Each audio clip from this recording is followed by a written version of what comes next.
بسم اللہ الرحمن الرحیم۔ شروع اللہ کے نام سے جو بڑا مہربان اور نہایت رحم کرنے والا ہے۔ محترم عزیز دوستو، السلام علیکم۔ محترم ناظرین، آج ہم آپ کے سامنے پیش کرنے جا رہے ہیں شیخ عبدالقادر جیلانی رحمۃ اللہ علیہ کے والد گرامی کا ایک ایسا واقعہ جسے سن کر آپ کا ایمان تو تازہ ہوگا، ساتھ ہی ساتھ آپ کو بہت ساری عمل کرنے والی باتیں بھی معلوم ہوں گی۔ یہ واقعہ ہے سرکار غوث اعظم رحمۃ اللہ علیہ کے والد گرامی سید ابو صالح موسیٰ جنگی دوست رحمۃ اللہ علیہ اور ایک سیب کا۔ میری آپ سے گزارش ہے کہ اس واقعے کو مکمل طریقے سے سمجھنے کے لیے اس ویڈیو کو اینڈ تک ضرور دیکھیں۔ محترم ناظرین، حضرت سید ابو صالح موسیٰ جنگی دوست رحمۃ اللہ علیہ آپ سرکار غوث اعظم رحمۃ اللہ علیہ کے والد محترم ہیں۔ جنگی دوست لقب ہونے کی وجہ یہ ہے کہ آپ جنگ کو دوست رکھتے تھے۔ آپ اپنے نفس سے ہمیشہ جہاد فرماتے تھے اور نفس کشی کو نفس کو پاک رکھنے کا ذریعہ سمجھتے تھے۔ آپ بہت ہی کامل ولی اور شریعت کے پیروکار تھے۔ آپ رحمۃ اللہ علیہ دریا کے کنارے رہتے تھے۔ آپ ہمیشہ اللہ تعالیٰ کی عبادت میں مشغول رہتے۔ آپ رحمۃ اللہ علیہ نے کبھی پوری زندگی میں کوئی حرام شے نہ کھائی، ہمیشہ حلال کمائی پر ہی گزر بسر کیا۔ آپ رحمۃ اللہ علیہ گاؤں میں مزدوری کرنے جاتے اور وہاں سے جو پیسے ملتے انہی سے کھانا خرید کر اپنا گزر بسر کرتے، لیکن کبھی بھی کسی حرام شے کو پسند نہیں کرتے تھے، ہمیشہ حلال کھاتے تھے۔ آپ کو محنت کا بھی بڑا شوق تھا اور اتنا ہی شوق آپ کو عبادت الہی کا بھی تھا۔ آپ ہمیشہ دریا کے کنارے ہی رہتے تھے، آپ کا یہی معمول تھا۔ ایک دن اچانک اللہ کی مرضی سے آپ کی طبیعت خراب ہو گئی اور آپ اتنے کمزور ہو گئے کہ آپ چلنے سے قاصر ہو گئے تھے، یعنی بیماری کی وجہ سے آپ کے اندر اتنی بھی قوت نہیں تھی کہ آپ مزدوری پر جا سکیں۔ آپ کے پاس پیسے بھی ختم ہو چکے تھے، اس لیے کھانے کے لیے کچھ نہ تھا۔ یہ تو اللہ تعالیٰ کی طرف سے امتحان تھا۔ آپ رحمۃ اللہ علیہ ابھی اس فکر میں ہی تھے کہ آپ نے خیال کیا کہ کیوں نہ میں روزہ رکھوں تو مجھے ثواب بھی ملے گا اور اس مشکل وقت میں مجھے صبر بھی آ جائے گا۔ تو آپ رحمۃ اللہ علیہ نے دوسرے ہی دن پانی سے سحری کی اور روزہ رکھ لیا۔ جب شام ہوئی تو آپ نے پانی ہی سے روزہ کھول لیا۔ ایسے ہی کچھ دن بیت گئے، کمزوری کی وجہ سے آپ کو بے ہوشی ہونے لگی۔ ایک دن اسی نیند بے ہوشی کی حالت میں آپ دریا کی موج پر گئے۔ آپ نے دیکھا کہ ایک سیب تیرتا ہوا دریا میں آپ کی طرف ہی آ رہا ہے۔ آپ اس سیب کو دیکھ کر بہت خوش ہوئے، گویا آپ کے دل کو تسلی مل گئی، آپ کے دل کو قرار آ گیا۔ آپ نے اللہ تعالیٰ کو شکر ادا کیا۔ اس دن بھی آپ رحمۃ اللہ علیہ روزے سے تھے، تو آپ نے سوچا کہ آج میں روزہ اس سیب سے ہی کھولوں گا، اب مجھے قرار مل جائے گا اور میری بھوک بھی مٹ جائے گی۔ آپ اس سیب کا انتظار کنارے پر بیٹھ کر کرنے لگے۔ وہ بہتا بہتا آپ کے پاس آیا، آپ نے اسے اٹھا لیا۔ جیسے ہی افطار کا وقت ہوا تو آپ نے وہ سیب نوش فرما لیا۔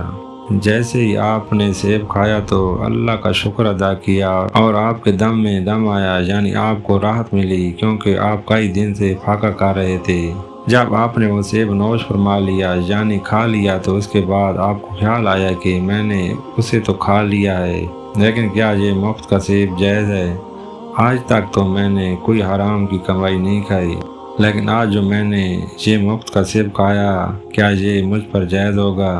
یہ سوچ کر وہ بہت پریشان ہوئے اور آپ رحمۃ اللہ علیہ نے سوچا کہ جس جگہ سے سیب آیا ہے کیوں نہ اس طرف جایا جائے اور جس درخت سے یہ سیب گرا ہے اس درخت کے مالک سے معافی مانگی جائے۔ اگر اس کا مالک مجھے معاف کر دے گا تو میرے یہ گناہ دھل جائیں گے۔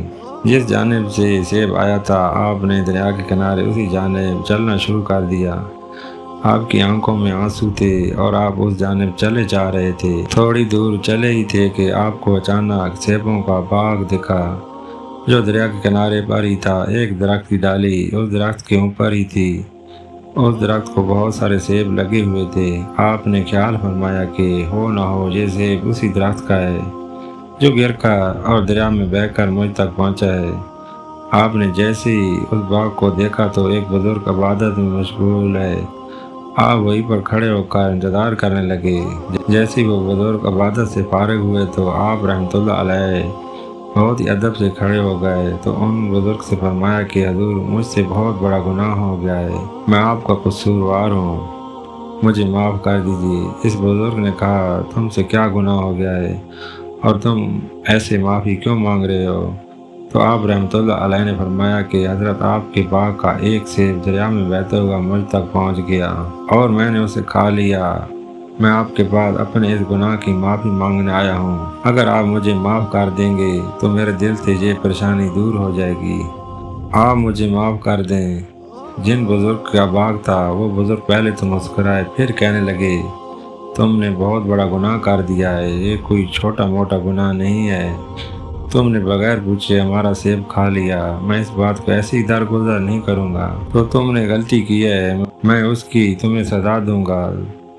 تو حضرت ابو صالح رحمۃ اللہ علیہ فرمانے لگے کہ آپ جو سزا دیں گے مجھے قبول ہے، میں نے گناہ کیا ہے تو میں سزا کا حقدار ہوں، آپ جو بھی سزا دیں گے میں ہنسی خوشی قبول کر لوں گا، بس آپ میرا یہ گناہ معاف کر دیجیے۔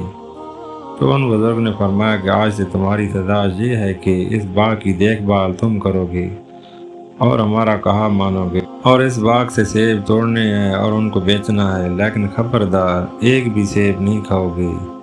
حضرت ابو صالح رحمۃ اللہ علیہ نے فرمایا جو آپ بول رہے ہیں میں وہ سب کروں گا، مجھے یہ سزا منظور ہے۔ اس کے بعد آپ رحمۃ اللہ علیہ نے اپنا معمول بنا لیا کہ صبح و شام باغ کی دیکھ بھال کرتے، سیب بیچتے اور عبادت الہی میں مشغول رہتے۔ بزرگ آپ پر نظر رکھے ہوئے تھے، انہیں آپ کی ہر ایک ادا بہت اچھی لگتی تھی کیونکہ آپ اصولوں کے مطابق کام کر رہے تھے۔